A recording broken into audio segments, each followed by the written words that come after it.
đã xem ni ô đầy tung phần gian tuôn lệ gió y ta gia đình cây ni và gió na đông có tuôn lệ gió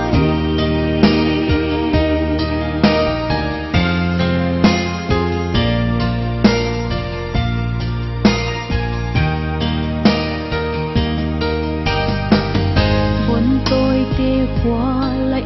vang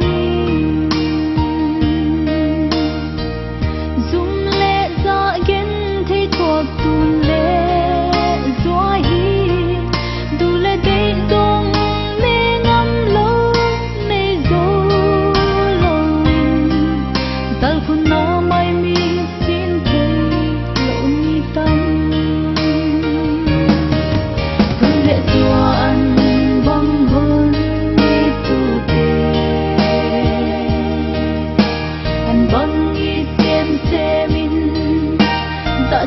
xem ni ô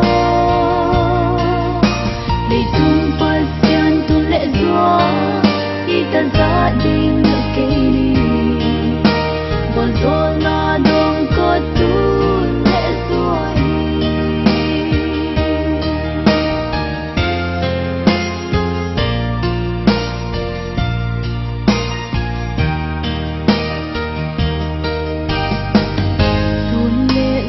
vốn tôi tê khoan hoa thấy to ba băng in đình mình sẽ mũi dây thật to rong dây tha to chỉ ngắm lâu là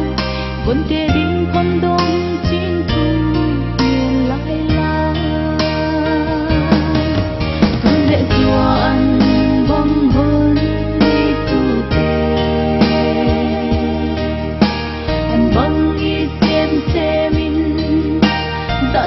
xem